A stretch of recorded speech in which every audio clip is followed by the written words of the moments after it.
I hope you're all doing well. So I wanted to create a video to help students find high quality sources for their historical investigation. Some of you had mentioned that you still needed some help with that, and so I'm hoping that this video can point you in a few directions that will help you find what you need for the HI. Sources are really important. The HI is a research paper, and in a lot of ways, the quality of a research paper depends on the research itself. If you don't have quality research, your HI kind of hits a ceiling where it's hard to really score above a 3. And so we really want to aim to get good quality sources and then add to our bibliographies over time so that we can get and produce as high quality of historical investigation as possible. So to that end, there's really two things that I want to do with this video. The first thing I'm going to do is show you some options on how we can find some scholarly sources. And then the second thing I want to do is show you the process that one of my seniors went through to improve her bibliography and take her HI from a 3 to a 6. So I kind of want to give you an example of a success story to show you what is possible here. So starting with the first part of that, in terms of what resources we have to find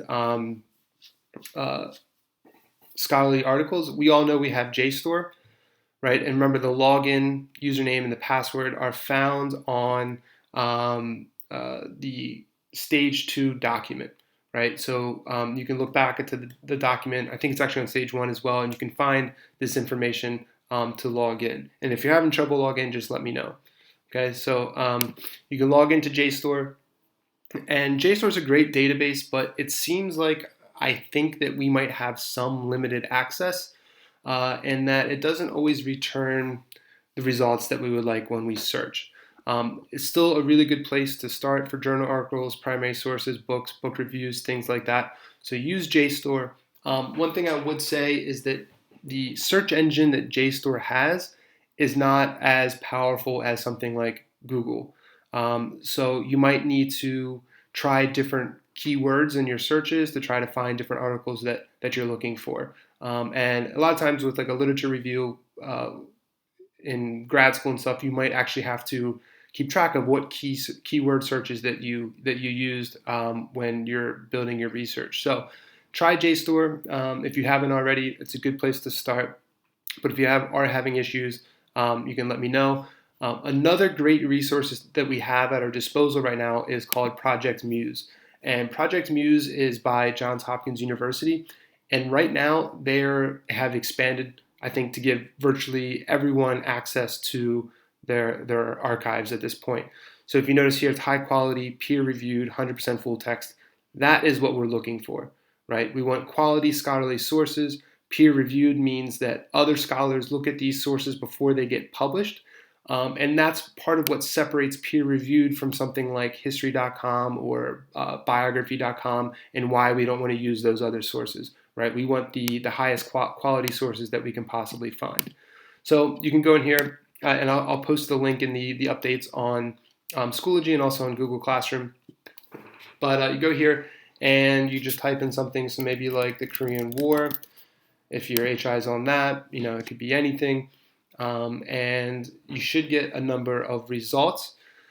The other thing that you can do is to narrow these results as well. So maybe I just want articles from a journal, and so I can click down here, and that is going to give me articles. And so you should be able to click on them, download the PDF if you prefer to do that. It's not a bad idea if you can to download the PDF, and in your Google Drive keep like a folder in case you need to refer back to those sources. Right, and in some cases, they'll make it even easier for you to like cite using Chicago. So if you've been frustrated with JSTOR, definitely give Project Muse a go. We definitely want to take advantage of this while we can, so that you can see what other scholarly sources are out there. Okay, a third option you have is Google Scholar. So if you go into Google and type in Google Scholar is one way to get there, or scholar.google.com. You'll see like the little hat here at the top, and you can search articles. So like if I type in the Korean War and I search that, I'll get a bunch of results as well. You can do a little bit of sorting, but one thing I do want you to note is, if you came to this source here, talking about the macroeconomic effects of war, World War II and the Korean War. Let's say I click on this source, and this source is on JSTOR, so I should be able to find this on JSTOR as I'm logged in for Baltimore City College High School. But there are other times articles aren't on JSTOR and they might be on other databases called, for example, like Sage would be one. And if you come across a source that you're struggling to get access to, right, like an article like this, what I want you to do is to copy the journal article title and the author's name, and then I want you to send that to me in email and asking me to see if I can track down the source for you. Because in addition to these things, I also have access to Hopkins's more broad Sheridan libraries and their databases, and it's pretty easy for me to find sources out there that you might not have access to, or they ask you to pay for them, right? So if you send me an email with again with the article title and the author, so I can identify it and look it up myself, what I'll do is download the PDF and email you back with the PDF. So these are some resources to use. And now for the second part of this video, I want to show you how one of my seniors really took advantage of this process and worked really hard to get her HI from a 3 to a 6. So as I mentioned with Sasha, you can see we have just correspondence going. She was asking me about, she needed a source that was in her annotated bibliography, source number 10. So I looked at the bibliography, found that source here, and then emailed it to her, right? But that's not the only case of that. So you can see there's another one where we had the same kind of thing happen here as well. She'd be able to send me the title, and then I would email her back. Now she's referencing source number 6 in her bibliography.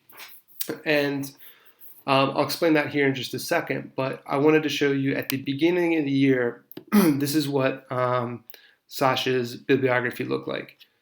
Okay, not bad, but not what we really want to get to like a 6, right? So this is a newspaper article from 2016, not scholarly. Primary source, this is scholarly. This is an incomplete citation. This is from history.com. So she had some stuff, but it's not exactly where we want it. Now, if you compare that to her finished HI, and we look at her bibliography here, and look at how much better that bibliography is, right? It's all cleaned up, it looks nice, and all of these sources are scholarly. And one of the things that we did, in addition to emailing back and forth, is that to help Sasha improve her HI, I gave her and other students this document asking them to find a source, cite the source, and then take some notes on it. This probably looks familiar. This is basically adopted from stage 2 of your historical investigation. So with this help and with Sasha asking me to find sources if she wasn't able to find them herself, we were able to significantly improve her historical investigation. I'm very happy for her from going from a 3 to a 6 just in terms of her grade. But honestly, more importantly, as she goes to college next year, this experience for her of building a bibliography, finding scholarly sources, using these databases, I think will be an enormous help. I think she'll be much more confident going in with her ability to research. I said this before, and I'll say it again. In my class, the HI is probably the most important thing. History is important, the content's important. I love all that stuff. But for you guys to get better at doing research and writing quality research papers, that goes a long way. Again, if you have any questions or you need any help, feel free to email me, or if you need help getting access to sources, I can help you find that stuff as well.